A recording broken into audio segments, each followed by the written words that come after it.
السلام علیکم ورحمۃ اللہ وبرکاتہ۔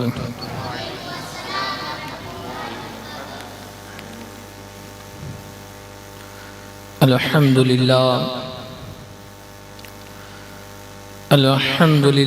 رب العالمین والصلاة والسلام علی سید الانبیاء والمرسلین طیبین الطاہرین وابنہ الغوث العظم جیلانی وخواجہ اعظم اجمیری اجمعین، اما بعد فاعوذ باللہ من الشیطان الرجیم، بسم اللہ الرحمن الرحیم۔ اہدنا الصراط المستقیم صراط الذین انعمت علیہم غیر المغضوب علیہم ولا الضالین۔ صدق اللہ العظیم وصدق رسول النبی الکریم ونحن علی ذالک من الشاہدین والشاکرین والحمد للہ رب العالمین۔ درود پاک پڑھی، اللہم صلی علی سیدنا و مولانا محمد معدن الجود والکرم وعلى آلہ واصحابہ وبارک وسلم، صلاة و سلام علیک یا رسول اللہ۔ یا رسول اللہ انظر حالنا، یا حبیب اللہ اسمع قالنا، اننی فی بحر ہم مغرق خذ یدی ساحل لنا اشکالنا۔ بکاری خیش حیرانم اگسنی یا رسول اللہ، پریشانم پریشانم اگسنی یا رسول اللہ۔ شاہا بے کس نوازی کن طبیبہ، چارہ سازی کن مریض درد اسیانم اگسنی یا رسول اللہ۔ یا رسول اللہ تیرے ٹکڑوں پہ پلا، غیر کی ٹھوکر پہ نہ ڈال، جھڑکیا کھاؤں کہاں چھوڑ کے صدقہ تیرا۔ میں تو مالک ہی کہوں گا کہ ہو مالک کے حبیب، یعنی محبوب و محب میں نہیں میرا تیرا۔ ایک میں کیا میرے شیعہ کی حقیقت کتنی، مجھ سے 100 لاکھ کو کافی ہے اشارہ تیرا۔ تیری سرکار میں لاتا ہے رضا اس کو شفیع، جو میرا غوث ہے اور لاڈلا بیٹا تیرا۔ یا رسول اللہ ایک طرف آدائی دی، ایک طرف ہے حاسدی، بندہ ہے تنہا شاہ تم پہ کروڑوں درود۔ شافی و کافی ہو تم، وافی و نافی ہو تم، درد کو کر دو دوا تم پہ کروڑوں درود۔ تم ہو حفیظ و مغیث، کیا ہے سب دشمن خبیث، تم ہو تو پھر خوف کیا تم پہ کروڑوں درود۔ دل کرو ٹھنڈا میرا وہ کفے پا، چاند سا سینے پہ رکھ دو ذرا تم پہ کروڑوں درود۔ غوث اعظم بمن بے سر و ساما مدد قبلہ دی، مدد کعبہ ماں مدد ما ہما محتاج تو حاجت روا، المدد یا غوث اعظم سیدہ، مشکلات بے عدد داریں ماں، المدد یا غوث اعظم پیر ماں۔ معینہ دستگیرہ بادشاہ مرشدہ، یا خواجہ بطفیل رحمت للعالمین چشم کرم برما۔ اے اشرف زمانہ زمانے مدد نما، درہائے بستہ راز کلید کرم کشا۔ طریق مصطفیٰ کو چھوڑنا ہے وجہ بربادی، اسی سے قوم ہوئی دنیا میں بے اقتدار اپنی۔ ہمیں کرنی ہے شہنشاہ بطحا کی رضا جوئی، وہ اپنے ہو گئے تو رحمت پروردگار اپنی۔ قابل احترام بزرگوں اور دوستو، ہماری اور آپ کی 5ویں محرم الحرام کی 6ٹھی شب ہے اور ہماری اور آپ کی 5ویں گفتگو ہے۔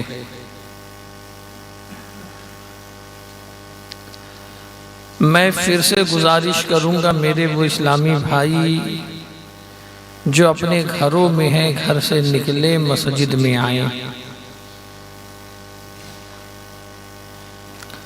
مسجد میں بیٹھ کر سننے پر اجر و ثواب یہ زیادہ ہے کہ مسجد اللہ کا گھر ہے۔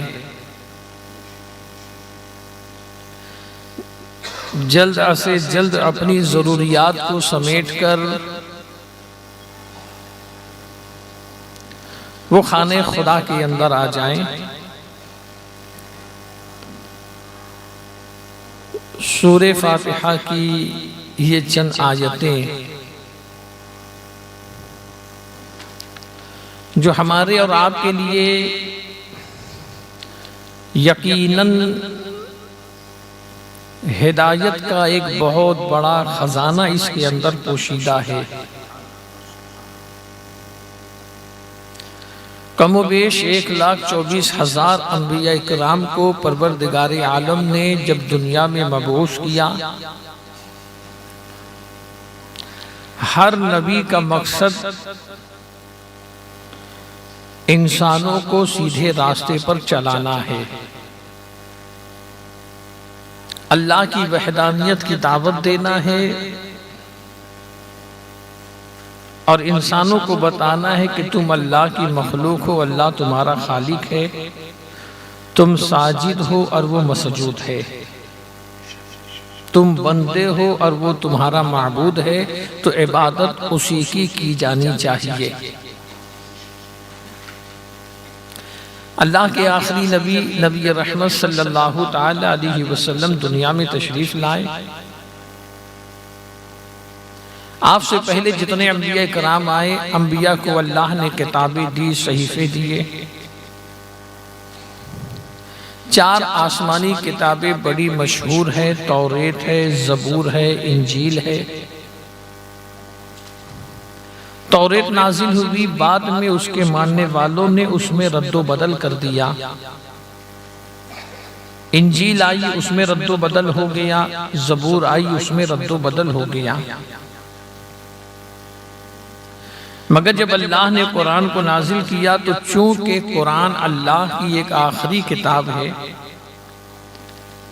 اور اللہ نے نبی رحمت پر دین کو مکمل کیا، تو ارشاد فرمایا اِنَّا نَحْنُ نَزَّلْنَا الذِّكْرَ وَإِنَّا لَهُ لَحَافِظُونَ، کہ ہم نے قرآن کو نازل کیا اور ہم ہی اس کی حفاظت کریں گے۔ اب اس صبح قیامت تک کے قرآن کے اندر کوئی ترمیم نہیں ہو سکتی، کوئی رد و بدل نہیں ہو سکتا، چاہے دنیا کتنی ہی طاقت کیوں نہ لگا لے، اس لیے کہ وہ قرآن جو کتابی شکل میں ہے اس میں ترمیم تو دنیا کر سکتی ہے، مگر وہ قرآن جو مسلمان کے سینوں میں محفوظ ہے اس میں ترمیم کہاں سے کرے گی؟ تو قرآن کتاب ہدایت ہے۔ ہم نے اللہ تبارک و تعالیٰ کی اس کتاب سے جب استفادہ کیا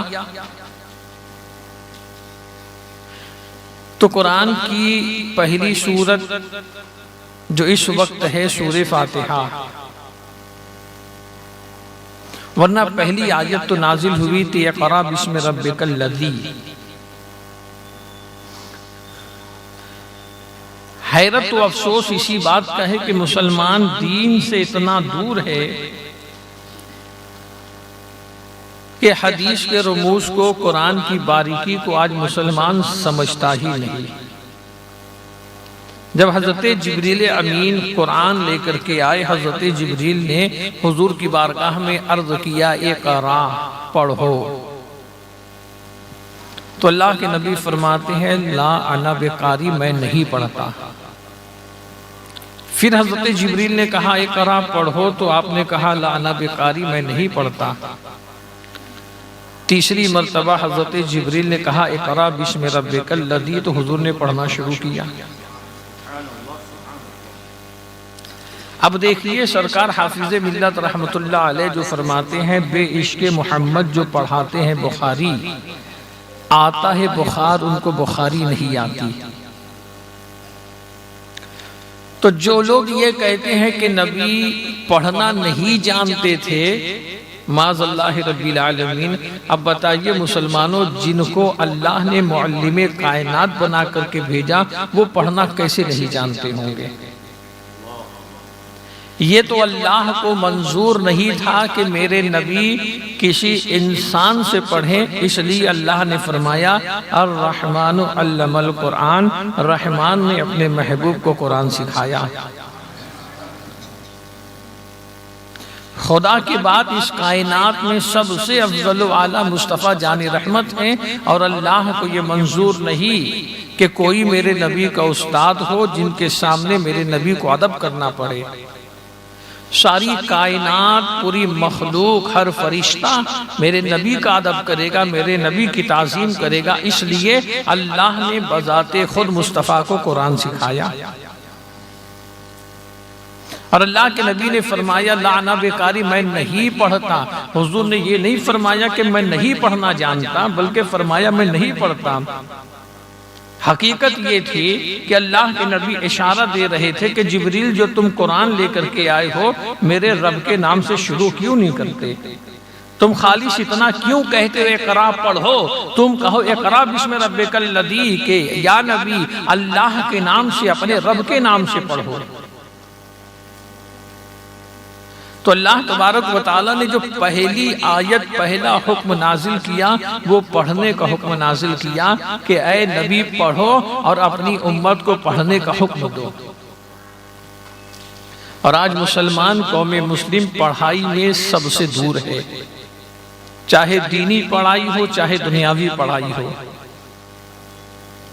تو سورہ فاتحہ جو ام القرآن ہے، ام الکتاب ہے، سورہ سبع مثانی ہے، سورہ شفا ہے، سورہ دعا ہے۔ جب ہم نے قرآن سے استفادہ کیا تو ہمیں یہ معلوم پڑھا اہدنا الصراط المستقیم کہ اے بندے تو اللہ سے سیدھے راستے پہ چلنے کی دعا مانگ۔ دعا عبادت کا مغز ہے۔ اللہ فرماتا ہے ادعونی استجب لکم، میرے بندے تو مجھ سے دعا کر، میں تیری دعا کو ضرور قبول کروں گا۔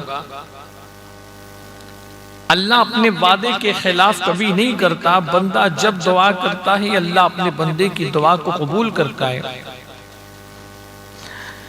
اللہ تبارک و تعالیٰ نے فرمایا کہ تو مجھ سے سیدھے راستے پہ چلنے کی دعا کر، اور وہ راستہ جن پر چلنے والوں پر اللہ نے انعام کیا۔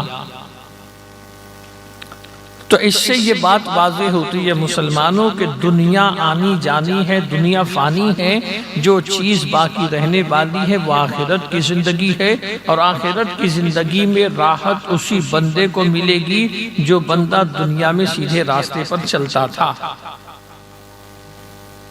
اسی لیے اللہ تبارک و تعالیٰ نے اپنے بندوں کو سیدھے راستے پر چلنے کا حکم دیا، اور یہ حکم دیا کہ اگر طلب کرو تو سیدھے راستے پر چلنے کی دعا طلب کرو۔ ہم نے حضرت ابو بکر، حضرت عمر، حضرت عثمان کی زندگی اور ان لوگوں کی سیرت کو سنا۔ اللہ تبارک و تعالیٰ نے قرآن میں ان کے فضائل کو جو بیان کیا سورہ بقرہ وَإِذَا قِيلَ لَهُمْ آمِنُوا كَمَا آمَنَ النَّاسِ، آمن الناس سے مراد مفسرین فرماتے ہیں خلفائے راشدین ہیں، بعد مفسرین فرماتے ہیں کہ یہ تمام صحابہ اس سے مراد ہیں۔ اگر خلفائے راشدین مراد لو تو اللہ نے حکم دیا اے لوگو ایمان لاؤ، جیسا کہ ابو بکر صدیق کا تھا، جیسا کہ حضرت عمر کا تھا، جیسا کہ حضرت عثمان کا تھا، جیسا کہ حضرت علی کا تھا۔ اور اگر تمام صحابہ مراد لو تو اللہ تبارک و تعالیٰ فرما رہا ہے اے لوگو ایمان لاؤ جیسا کہ میرے نبی کے صحابہ نے ایمان لایا۔ یہ سب سیدھے راستے پر چلنے والے ہیں اور یہ سب انعام یافتہ بندے ہیں۔ اگر تم ان کی پیروی کرو گے، ان کے بتائے ہوئے راستے پر چلو گے، اللہ اپنی رحمت سے تمہیں بھی انعامات عطا فرمائے گا، دنیا میں بھی تم اس کے انعام کے حقدار رہو گے، اور مرنے کے بعد جب تم اپنی قبر میں جاؤ گے تو اعلیٰ حضرت کہتے ہیں نکیرین کرتے ہیں تعظیم میری، فدا ہو کہ تجھ پہ یہ عزت ملی ہے۔ تو معلوم کیا ہوا مسلمانوں، اگر تم یہ چاہتے ہو کہ نکیرین تمہاری تعظیم کرے تو پہلے تم نبی پہ فدا ہو جاؤ۔ آپ دنیا کی چیزوں کو دیکھ کر کے عبرت و سبق حاصل کر سکتے ہو مسلمانوں۔ آپ نے دیکھا ہوگا کوئی جنازہ جب جاتا ہے، اگر کسی انسان کا انتقال ہوتا ہے، اسے غسل دیا جاتا ہے، اسے سفید کپڑے میں کفن دیا جاتا ہے، اس کی آنکھوں میں سرما لگایا جاتا ہے، اس کے کفن پہ خوشبو ملی جاتی ہے، اور جب اس کا جنازہ لوگ لے کر کے چلتے ہیں تو بڑے ادب و احترام کے ساتھ لے کر کے چلتے ہیں۔ راستے میں کوئی بھی انسان ہو، وہ انسان جنازہ دیکھ کر کے رک جاتا ہے، مسلمان رکتا ہے، غیر بھی رکتے ہیں، تو جنازے کا اتنا احترام کیوں ہے، جنازے کی اتنی تعظیم کیوں ہے؟ آپ جانتے ہو جنازے کی تعظیم فقط اس لیے کی جاتی ہے کہ وہ رخ مصطفیٰ دیکھنے جا رہا ہے، کہ جب اسے دفنا دیا جائے گا، جب فرشتے آئیں گے، جب فرشتے کہیں گے من ربوں کا، تیرا رب کون ہے، ما دینوں کا، تیرا دین کیا ہے، یہ دو سوال کے بعد جو تیسرا سوال ہوگا، تاجدار مدینہ صلی اللہ تعالی علیہ وسلم اس کی قبر میں تشریف لائیں گے اور فرشتے کہیں گے اس مرد حق کی شان میں تو دنیا میں کیا کہتا تھا۔ تو ہم جو جنازوں کا احترام کرتے ہیں وہ فقط اس لیے کرتے ہیں کہ آدمی کیسا بھی تھا، اس سے کوئی سروکار نہیں، یہ گناہ گار تھا، اس سے کوئی مطلب نہیں، اب یہ جا رہا ہے، اسے یہ سعادت ملنے والی ہے کہ یہ اپنی قبر میں رسول اللہ کی زیارت کرنے والا ہے، یہ رسول اللہ کے رخ روشن کو دیکھنے والا ہے۔ تو مسلمانوں، اللہ تبارک و تعالی نے جب ہمیں آنکھ عطا فرمائی ہے تو انسان کو دنیاوی چیزیں دیکھ کر کے عبرت و سبق حاصل کرنا چاہیے۔ صحابہ کی زندگی، تابعین اور بزرگان دین کی زندگی، یہ ہمارے لیے ایک نمونہ ہے۔ ہم نے حضرت عثمان غنی کی زندگی کے احوال کو کل کی تقریر میں سنا کہ حضرت عثمان کے اندر جانثاری کتنی تھی، رسول پاک صلی اللہ تعالی علیہ وسلم سے محبت کتنی تھی کہ ایک اشارے پر وہ اپنی دولت حضور کے قدموں میں پیش کر دیا کرتے تھے۔ رسول پاک صلی اللہ تعالی علیہ وسلم نے کتنا کرم حضرت عثمان غنی کے اوپر فرمایا، اور اللہ کے پیارے نبی علیہ السلام نے حضرت عثمان غنی سے ارشاد فرمایا تھا کہ اللہ تبارک و تعالی تمہیں ایک خرقہ پہنائے گا اور وہ خرقہ خلافت ہوگا، تم مسند خلافت پر 12 سال 6 مہینے رہو گے، یہ اللہ کی طرف سے ہوگا، تم اپنی مرضی سے اس خلافت سے دستبردار مت ہونا۔ دیکھیے مسلمانوں، ہر زمانے میں ہر دور کے اندر فتنہ ہوتا ہے۔ حضرت عثمان غنی کی شہادت کا سبب کیا بنا تھا؟ حضرت عثمان غنی کے دور خلافت میں حضرت عثمان غنی کے ہاتھ میں ایک انگوٹھی تھی، وہ انگوٹھی اللہ کے پیارے نبی علیہ السلام نے آپ کو عطا فرمائی تھی، اور اس انگوٹھی پہ لا الہ الا اللہ محمد رسول اللہ کندہ کیا ہوا تھا۔ ایک کنویں پہ بیٹھے حضرت عثمان غنی رضی اللہ تعالیٰ اس انگوٹھی کو اپنی انگلی سے نکالتے، پھر دوبارہ اسی انگلی میں ڈالا کرتے تھے۔ وہ کنواں آج بھی مسجد قباء میں موجود ہے، اسے بند تو کر دیا گیا ہے مگر وہ کنواں وہاں پہ موجود ہے۔ حضرت عثمان غنی اکثر اس کنویں پہ جایا کرتے تھے، اس کی وجہ یہ تھی کہ رسول پاک صلی اللہ تعالی علیہ وسلم بھی اس کنویں پہ تشریف لے جایا کرتے تھے۔ حضرت عثمان غنی کنویں میں پیر لٹکا کر کے بیٹھے، انگوٹھی نکالتے پھر انگلی میں ڈالتے، اور انگوٹھی نکالنے اور ڈالنے کی وجہ سے انگوٹھی ہاتھ سے گر گئی اور اس کنویں کے اندر چلی گئی۔ وہ انگوٹھی جب تک کہ آپ کے ہاتھ میں تھی، لوگ آپ کے مطیع و فرما بردار تھے، لوگ آپ کی اطاعت کیا کرتے تھے۔ کیوں؟ اس لیے کہ وہ تبرک تھا رسول اللہ کا، اس پہ پیارے پیارے آقا صلی اللہ علیہ وسلم کا نام کندہ کیا ہوا تھا۔ اب جیسے ہی وہ انگوٹھی آپ کے ہاتھ سے گر کے کنویں میں چلی جاتی ہے، آپ نے بہت تلاش کی، انعام اس کے اوپر رکھ دیا، پورے کنویں کا پانی خالی کر دیا گیا، مگر وہ انگوٹھی دوبارہ ملتی نہیں۔ اب اب لوگوں کے نظریات اور لوگوں کی سوچ بدلنے لگی آپ کے تعلق سے۔ حضرت عثمان غنی مدینہ شریف کے اندر ایک آدمی کبوتر بازی کرنے لگا، وہ کبوتر پالتا اور اس کو اڑایا کرتا تھا۔ حضرت عثمان غنی نے اس کے کبوتر کو پکڑ کے اس کے پروں کو توڑ دیا کہ یہ کام خلاف شرع ہے۔ وہ آدمی آپ کا دشمن بن گیا۔ ایک نے گلیل بنائی تھی، حضرت عثمان غنی اس کی گلیل کو توڑ دیتے ہیں کہ اس سے کسی کو اذیت ہوگی، اس سے کسی کو ٹھوکر لگ سکتی ہے، وہ آپ کا دشمن بن گیا۔ اسی سارے عالم میں عبداللہ بن سبا ایک یہودی تھا جو منافق ہو کر کے مسلمان بنا تھا، جو ظاہراً مسلمان بنا، اس کا مقصد اسلام کی اطاعت نہیں تھا، اس کا مقصد مسلمانوں کے اندر انتشار اور اختلاف پیدا کرنا تھا، مسلمانوں کو آپس میں ایک دوسرے سے لڑانا تھا۔ وہ مکے میں آیا، مدینے میں گیا، وہ لوگوں کے اندر ایسی باتیں کیا کرتا تھا تاکہ مسلمانوں میں آپس میں اختلاف پیدا ہو جائے۔ مگر جب مکہ و مدینہ میں اس کا زور نہیں چلا تو وہ مصر چلا گیا، اور مصر اور کوفہ میں رہ کر کے وہ لوگوں کو بہکانا شروع کیا۔ وہ لوگوں سے کہتا ہے کہ حضرت عیسیٰ علیہ السلام قرب قیامت جو ہے اللہ تعالیٰ ان کو دنیا میں نازل کرے گا، اور ہمارے نبی دنیا میں نہیں آئیں گے جبکہ حضرت عیسیٰ سے افضل مصطفیٰ جان رحمت ہے۔ اس طریقے کی باتیں کر کے وہ لوگوں کے دلوں کے اندر شک و شبہات پیدا کرنے لگا۔ جب دیکھا کہ مصر کے اندر اس کا داؤ چل گیا تو اب وہ دوسری بات کرتا ہے کہ جو وصی ہوتا ہے اسے خلافت کا حق ہوتا ہے، اور محمد مصطفیٰ کے وصی جو ہے یہ حضرت علی ہے۔ ابو بکر نے خلافت کو غصب کیا، وہ تو وفات پا چکے، عمر نے کیا، وہ شہید کیے جا چکے، اب عثمان ہیں۔ تو اے لوگوں، تمہارے اوپر یہ بات ضروری ہے کہ تم عثمان کو مسند خلافت سے ہٹا کر کے حضرت علی کو ان کی جگہ متعین اور مقرر کر دو۔ اب لوگ چونکہ اس کی بات میں آ چکے تھے، وہ مسلمانوں کا خیر خواہ نہیں تھا، وہ حضرت علی سے محبت کرنے والا نہیں تھا، وہ حقیقت میں تھا یہودی، اور اس کا مقصد مسلمانوں کو آپس میں لڑانا تھا۔ جیسا کہ آج کے زمانے کے اندر بھی ہے، آپ خبریں پڑھتے ہو اور جو ہے موبائل کے ذریعے ان تمام چیزوں کو دیکھا کرتے ہو کہ وہ ساری باتیں جو ہمارے باپ دادا نے کبھی نہیں سنی ہیں،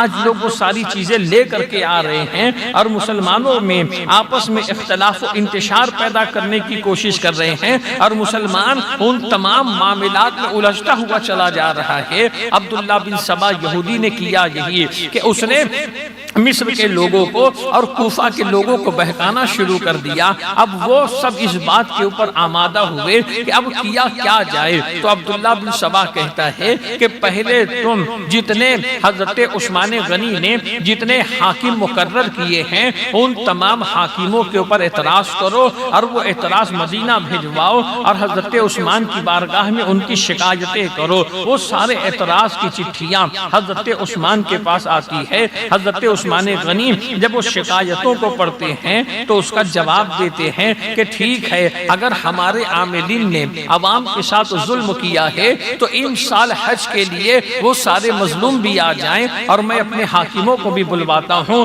آمنا سامنا کر کے حاکموں کو ان کے ظلم کا بدلہ دیا جائے گا، عاملین کو ان کے ظلم کی سزا دی جائے گی۔ حج کا موقع آیا، جتنے عامل حاکم تھے وہ سب آتے ہیں مگر شکایت کرنے والا کوئی نہیں آتا۔ بات وہاں پہ رفع دفع ہوتی ہے، پھر دوسری شکایتیں آتی ہے۔ جب دوسری شکایت آتی ہے تو اب حضرت عثمان غنی اس کے اوپر توجہ نہیں دیتے ہیں، اس کے اوپر جو ہے اس کے اوپر کوئی کام نہیں کرتے ہیں۔ اس کے بعد ہوتا کیا ہے کہ مصر سے ایک فوجی دستہ آتا ہے جو پورے مدینے کا گھیراؤ کرتا ہے حضرت عثمان غنی کے ساتھ اس معاملے کے اوپر کہ تم جو ہے خلافت سے دستبرداری اختیار کر لو، تمہارا حاکم جو جتنے حاکم تم مقرر کیے ہو وہ ہماری عوام پہ ظلم کرتا ہے۔ حضرت عثمان غنی نے حضرت مولا کائنات کو طلب کیا، حضرت مولا کائنات تشریف لاتے ہیں حضرت مولا کائنات سے حضرت عثمان نے فرمایا کہ ان سے ان کی حاجتوں کو پوچھ لو تاکہ ان کی حاجتوں کو پورا کیا جائے۔ جب وہ اسی بات کے اوپر وزیر تھے کہ مصر کا کوفہ کا جو حاکم ہیں تم انہیں معزول کر دو اور جو ہم پسند کرتے ہیں ہماری خواہش اور ہماری پسند کے مطابق وہاں پہ حاکم کو مقرر کرو،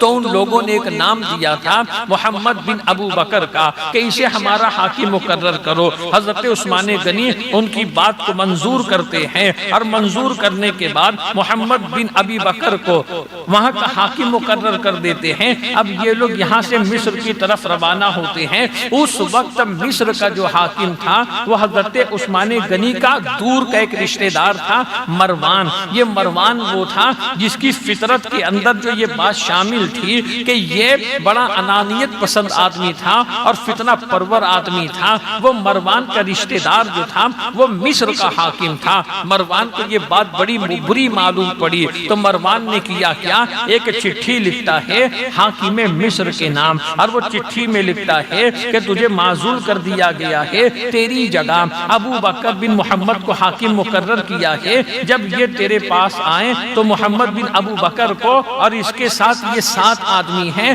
ان لوگوں کو قتل کر دینا۔ یہ چٹھی لکھنے والا مروان تھا۔ اس نے رات کے اندھیرے میں حضرت عثمان غنی کی مہر کو چرا کر اس کے اوپر مہر لگا دی اور حضرت عثمان غنی کے غلام کو حضرت عثمان غنی کی سواری کے اوپر روانہ کیا کہ فوراً مصر جا کر کے حاکم مصر کو یہ خط پہنچا دو، یہ تحریر پہنچا دو۔ اب چونکہ غلام تو غلام تھا، اسے یہ معلوم نہیں کہ اس کے اندر لکھا کیا ہے۔ وہ چٹھی لے کر کے چلا تو راستے میں ہی مصر کے ان لوگوں سے ملاقات ہو گئی۔ ان لوگوں نے دیکھا کہ یہ حضرت عثمان غنی کا غلام ہے، اسے پکڑ لیا، پوچھا تم کہاں جا رہے ہو؟ بتایا مصر جا رہا ہو۔ کس لیے جا رہے ہو؟ حاکم مصر تک ایک پیغام دینے جا رہا ہو۔ تو ان لوگوں نے پوچھا کیا تیرے پاس کوئی چٹھی ہے؟ تو اس نے پہلے تو انکار کیا، مگر جب اس کی تلاشی لی گئی تو وہ چٹھی اس کے پاس سے برآمد ہوتی ہے۔ اس کے اوپر ساری بات واضح لکھی ہوئی تھی۔ اب وہ سارے مصری جو ہے یہ بڑے غضبناک ہوتے ہیں، اب یہ مصر نہیں جاتے، واپس مدینہ آ جاتے ہیں اور مدینے والوں کو جمع کر کے کہ دیکھو عثمان غنی نے کیا کیا ہے، عثمان نے کیا کیا ہے۔ حضرت عثمان غنی کے بارگاہ میں یہ جب معاملہ پیش کیا گیا کہ یہ چٹھی آپ کی ہے، ارشاد فرمایا چٹھی میری نہیں، یہ تحریر میری نہیں ہے، ہاں اس پہ جو مہر ہے یہ مہر میری ہے، یہ سواری میری ہے، یہ غلام میرا ہے، مگر میری مہر کسی نے چرا لی ہے۔ تو وہ مصری کہتے ہیں کہ عثمان اتنے بوڑھے ہو گئے ہیں کہ انہیں اپنی مہر کبھی خیال نہیں، تو اب انہیں یہ حق حاصل نہیں ہے کہ انہیں مسند خلافت پہ رہنے دیا جائے۔ اور ان لوگوں نے مدینے کے اندر کئی دنوں تک کے پڑاؤ کیا اور بھی مصری آتے گئے۔ حضرت عثمان غنی رضی اللہ تعالیٰ عنہ کے اوپر اس طریقے سے پابندی لگا دی گئی کہ آپ اپنے گھر کے باہر تک کے نہیں نکل پا رہے تھے۔ مسجد نبوی شریف میں ایک مرتبہ حضرت عثمان غنی تشریف لے گئے، 82 سال آپ کی عمر ہو چکی تھی۔ حضرت عثمان غنی نے مصریوں سے خطاب کیا اور خطاب کرنے کے بعد ارشاد فرمایا کہ اے لوگوں میرے خون سے اپنے ہاتھوں کو نہ رنگو، اس لیے کہ میری زندگی وہ زندگی ہے کہ میرے مرنے کے بعد تم سب اس بات کی تمنا کرو گے کہ کاش عثمان کی ایک ایک سانس 1 سال کے برابر کی ہوتی اور مجھے قتل کر کے اپنے آپ کو گناہگار نہ بناؤ۔ آپ کے پاس ایک عصا تھا جو تبرک تھا رسول پاک صلی اللہ علیہ وسلم کا، اسی عصے کو لے کر کے آپ چلا کرتے تھے۔ ایک مصری بدبخت جو ہے آپ کے ہاتھ سے وہ عصا چھین کر کے اپنے گھٹنے پہ رکھ کے اس کو توڑ دیتا ہے۔ جیسے ہی اس نے وہ عصے کو توڑا اس کے گھٹنے میں ایک پھنسی نکلتی ہے، وہ پھوڑا بنتی ہے اور شام ہوتے ہوتے وہ بندہ ہلاک ہو جاتا ہے، وہ بندہ وہیں مر جاتا ہے۔ اور یہ مصری جو ہے اسی بات کے اوپر مزید ہے،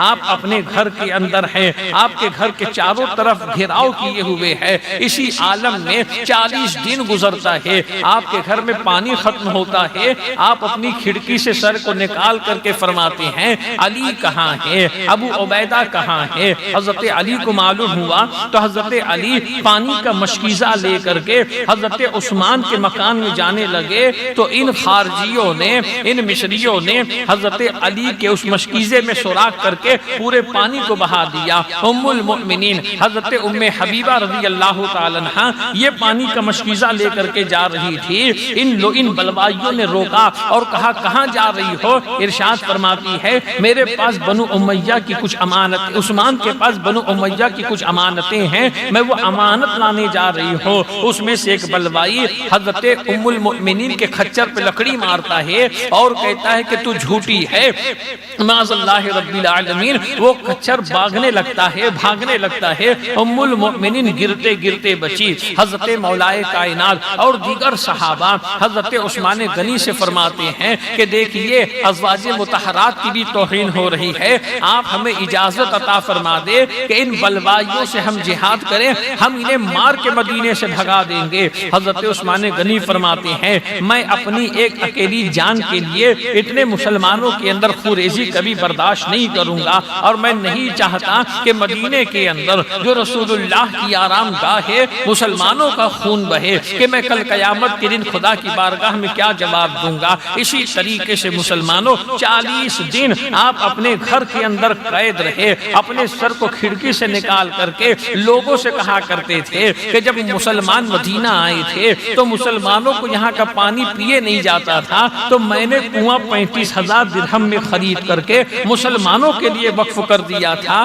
اور تم لوگ آج اسی کنویں کے پانی کے اوپر پابندی لگا دیے ہو کہ عثمان اور عثمان کے گھر والے اس کنویں سے پانی نہیں پی سکتے ہیں۔ اور جب اللہ کے پیارے نبی علیہ السلام مدینہ تشریف لائے تھے، مسجد نبوی شریف چھوٹی تھی، رقم دے کر کے جگہ کو خرید کر کے مدینہ مسجد نبوی شریف کی توسیع میں نے کروائی ہے، آج مجھے اس مسجد میں تم لوگ نماز پڑھنے نہیں دیتے۔ حضرت عثمان غنی رضی اللہ تعالیٰ اس رات جب سوتے ہیں کیا خواب دیکھتے ہیں؟ اللہ کے پیارے نبی صلی اللہ علیہ وسلم تشریف لاتے ہیں، ارشاد فرماتے کہ عثمان تمہارا روزہ تو بڑا وسیع ہو گیا، تمہارا روزہ بڑا لمبا ہو گیا، ان قریب حوض کوثر پہ تم آؤ گے اور ہمارے ساتھ اپنے روزے کی افطاری کرو گے، تم قرآن پڑھتے رہو گے، اور فَسَيَكْفِيكَهُمُ اللَّهُ وَهُوَ السَّمِيعُ الْعَلِيمُ، جب اس آیت پر تم پہنچو گے تمہیں شہید کر دیا جائے گا۔ دیکھیے مسلمانوں یہ حدیث پاک کے اندر آیا ہے۔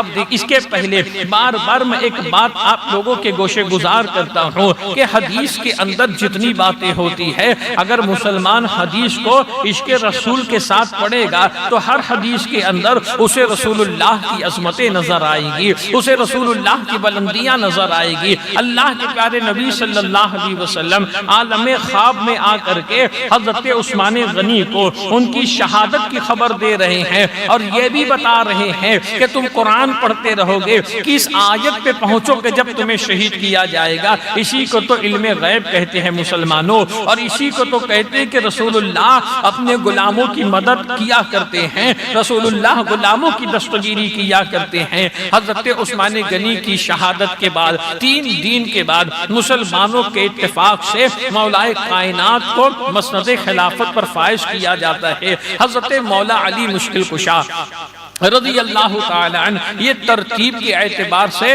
چوتھے خلیفہ ہے۔ اہل سنت کا نظریہ یہ ہے اور اہل سنت کا عقیدہ یہ ہے کہ جو ترتیب خلفائے راشدین کی ہے وہی ترتیب آپ لوگوں کے مرتبے کی ہے۔ سب سے افضل حضرت ابو بکر صدیق ہے، پھر حضرت عمر فاروق اعظم ہے، پھر حضرت عثمان غنی ہے، پھر مولائے کائنات ہے، پھر عشرہ مبشرہ کے صحابہ ہیں، پھر مہاجرین ہیں، پھر قبلہ جو ہے دونوں قبلوں کی طرف نماز پڑھنے والے صحابہ ہیں، اس کے بعد صلح حدیبیہ کے وقت اور فتح مکہ کے وقت، اس کے بعد جو فتح مکہ کے بعد مسلمان ہوئے تھے، یہ افضلیت کی ترتیب ہے۔ مسلمانوں کو یہ حق حاصل نہیں ہے کہ وہ خلفائے ثلاثہ کے اوپر حضرت مولا کائنات کو فضیلت دے دے، مسلمانوں کو ہرگز اس بات کی اجازت نہیں۔ اب دیکھیے حضرت علی کو، ان کا مقام و مرتبہ کتنا اونچا ہے، ان کو اللہ تبارک و تعالی نے کتنی عظمتیں عطا فرمائی ہے۔ آپ کی فضیلت میں قرآن بھی ہے،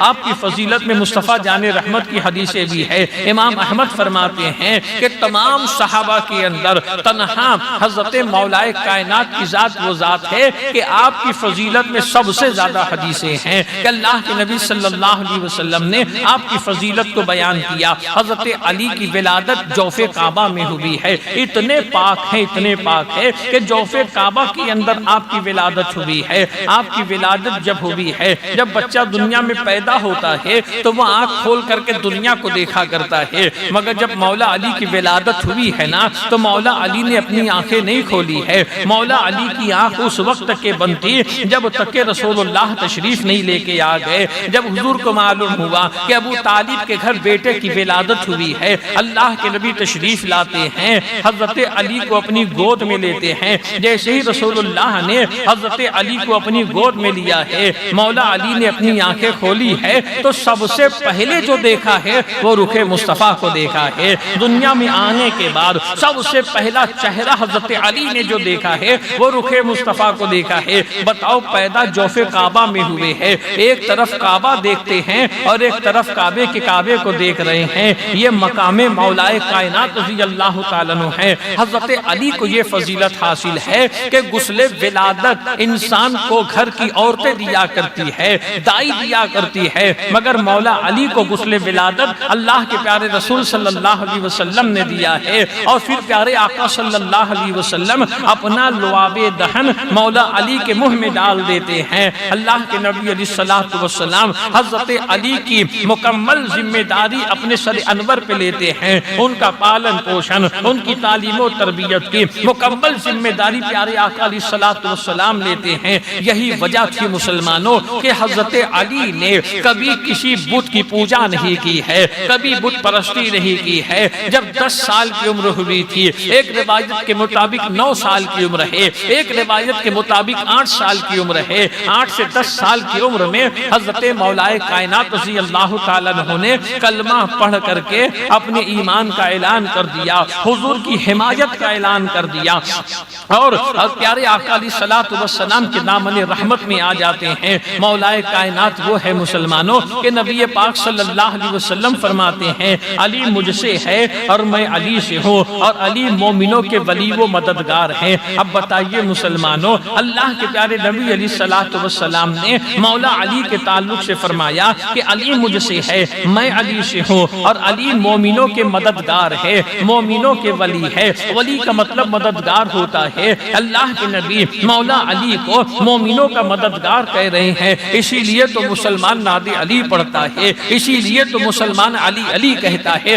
کیوں کہتا ہے؟ کہ اللہ کے نبی نے انہیں مسلمانوں کا مددگار کہا ہے کہ یہ مسلمانوں کی مدد کرنے والے ہیں۔ اب وہ لوگ جو یہ کہتے ہیں کہ غیر اللہ سے مدد مانگنا شرک ہے، اللہ کے نبی نے کہا علی مومنوں کی مدد کرتے ہیں، تو کیا معاذ اللہ رب العالمین اللہ کے نبی نے اپنے غلاموں کو شرک کی تعلیم دی ہے؟ ارے نبی آتے ہیں شرک کو ختم کرنے کے لیے، نبی آتے ہیں شرک کی سرکوبی کے لیے، نبی آتے ہیں شرک کو مٹانے کے لیے۔ اللہ کے رسول صلی اللہ علیہ وسلم نے یہ فرمایا کہ علی مومنوں کے مددگار ہے، مطلب یہ کہ جب علی کو پکارا جائے گا تو علی مومنوں کی مدد کیا کرتے ہیں، مومنوں کی دستگیری کیا کرتے ہیں، اور غیر اللہ سے مدد مانگنا شرک نہیں ہے۔ غیر اللہ سے مدد مانگنا اسلام نے اس کی اجازت عطا فرمائی ہے، اس لیے کہ اگر علی کے ماننے والے علی سے مدد مانگتے ہیں تو علی کو خدا سمجھ کے مدد نہیں مانگتے ہیں، خدا کا مقبول بندہ سمجھ کے مدد مانگتے ہیں۔ اس بات کے یقین کے ساتھ کہ اللہ نے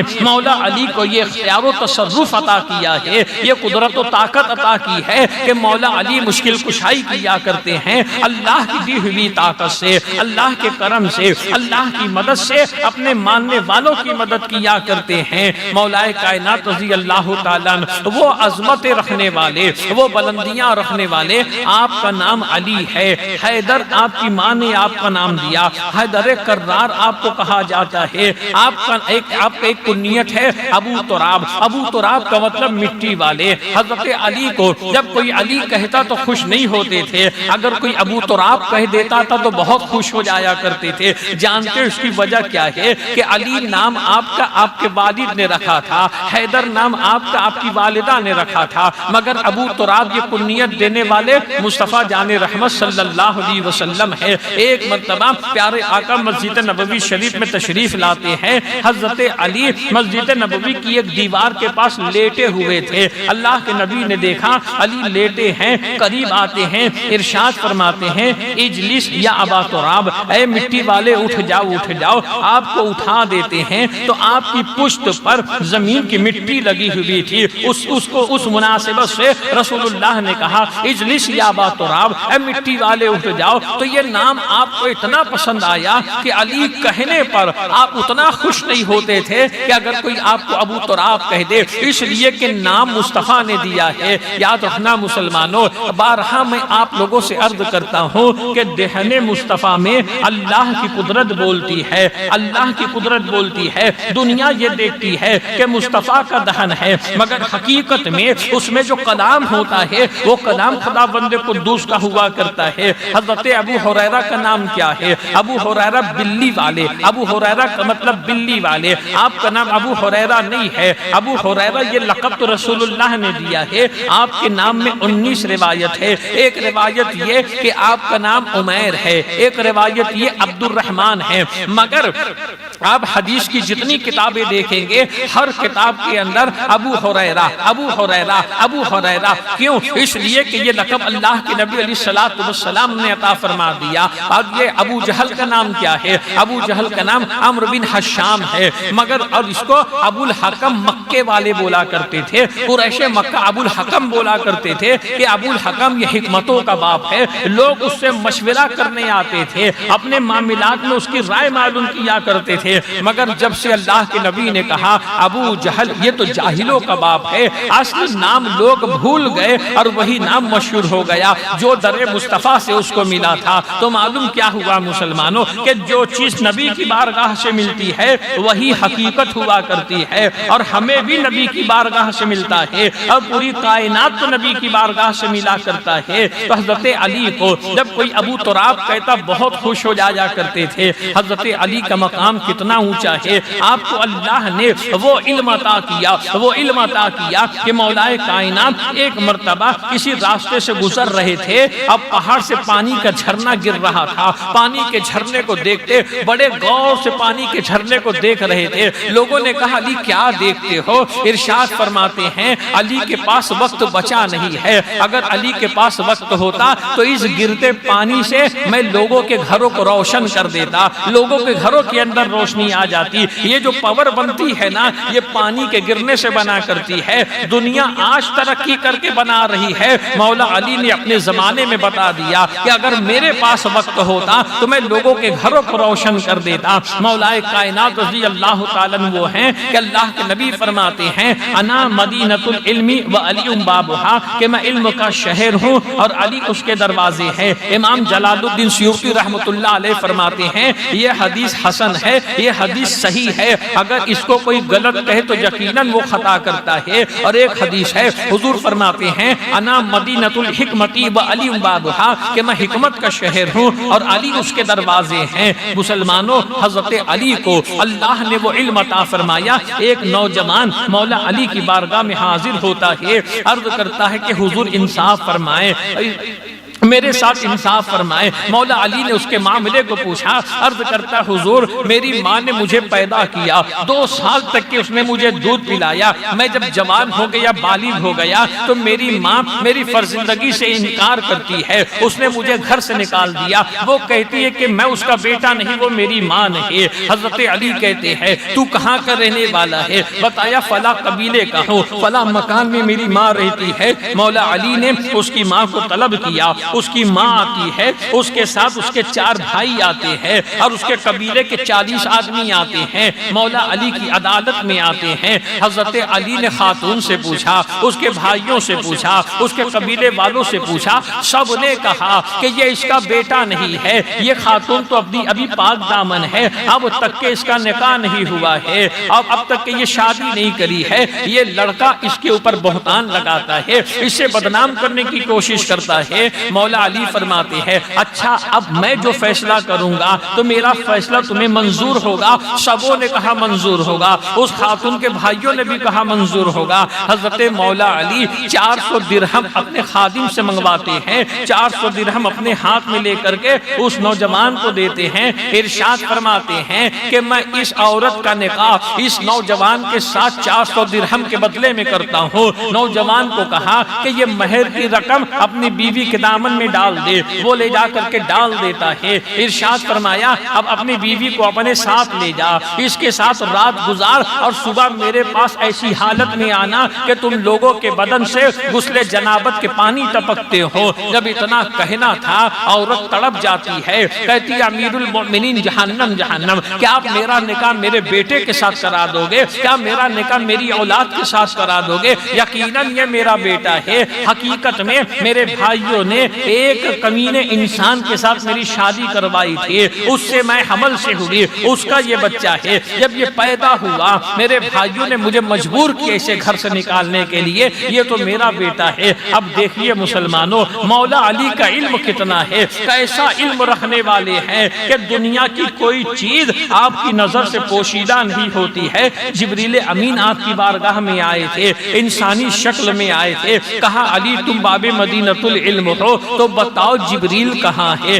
انسانی شکل میں آنے کے بعد سوال کرتے ہیں، مولا علی آسمان کی طرف دیکھتے ہیں، فرماتے ہیں سدرۃ المنتہا تک دیکھ رہا ہوں جبریل دکھے نہیں، زمین پہ دیکھتے ہیں، فرماتے ہیں تحت الثری دیکھ رہا ہوں جبریل دکھے نہیں، دائیں بائیں آگے پیچھے دیکھتے ہیں، فرماتے ہیں پوری کائنات کو میں نے دیکھا جبریل نہیں ہے۔ اب سمجھ میں آیا جبریل تم ہو جو انسانی شکل میں آئے ہو۔ اب بتائیے مسلمانوں، وہ علی جو زمین پہ رہے اور آسمان پہ دیکھے تو سدرۃ المنتہا دیکھ لے، وہ علی جو زمین پہ رہے جب اوپر سے نیچے دیکھے تو تحت الثری دیکھ لے، جب مشرق و مغرب کو دیکھ لے، تو کیا وہ ولی ہم گناہگاروں کو نہیں دیکھ رہے ہیں؟ کیا وہ علی ہم گناہگاروں کی پکار کو نہیں سن رہے ہیں؟ علی داماد رسول ہیں، علی رسول اللہ کے خلیفہ ہے۔ جب داماد و خلیفہ کی نظروں سے اللہ نے سارے حجاب کو ہٹا دیا تو کیا رسول اللہ کی نظروں کے سامنے کوئی چیز آ سکتی ہے؟ اعلیٰ حضرت فرماتے ہیں سس جہت سمت مقابل،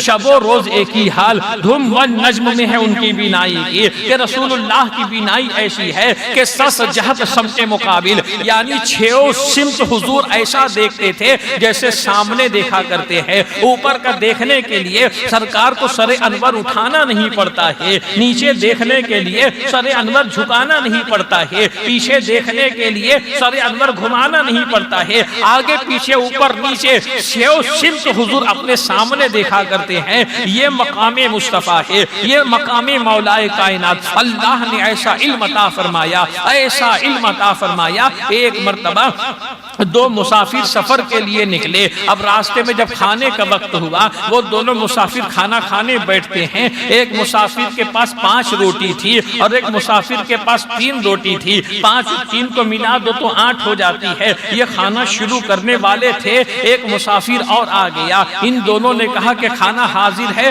آؤ کھانے میں شامل ہو جاؤ۔ وہ دعوت قبول کر کے کھانے میں شامل ہوتا ہے۔ کھانا کھا لینے کے بعد وہ تیسرا جو مہمان تھا وہ جاتے جاتے 8 درہم دے کر کے جاتا ہے اور کہتا ہے اسے آپس میں بانٹ لینا، اس میں آپس میں تقسیم کر لینا۔ وہ تو چلا گیا، جب آپس میں بانٹنے کی بات آئی تو 8 روٹی والا کہتا ہے میرے پاس 8 روٹی تھی اور تیرے پاس 3 روٹی تھی، لہٰذا میں جو ہے تو جو ہے میرے پاس 5 روٹی تھی اور تیرے پاس 3 روٹی تھی، 5 درہم میں رکھتا ہوں، 3 درہم تو رکھ۔ مگر 3 والا کہتا ہے کہ نہیں ہم تو سب مل کر کے کھائے ہیں، آدھا تو رکھے گا آدھا میں رکھوں گا۔ لالچ بری بلا ہوتی ہے مسلمانوں، یاد رکھنا اللہ جو نعمت عطا فرمائے اس کی نعمت پہ اس کا شکر ادا کیا کرو، جب شکر کرو گے اللہ نعمت کو بڑھا دیتا ہے۔ آج مسلمانوں کے اندر شکر موجود نہیں ہے، آج مسلمانوں کے اندر اللہ کی حمد موجود نہیں ہے۔ بنی اسرائیل کے اندر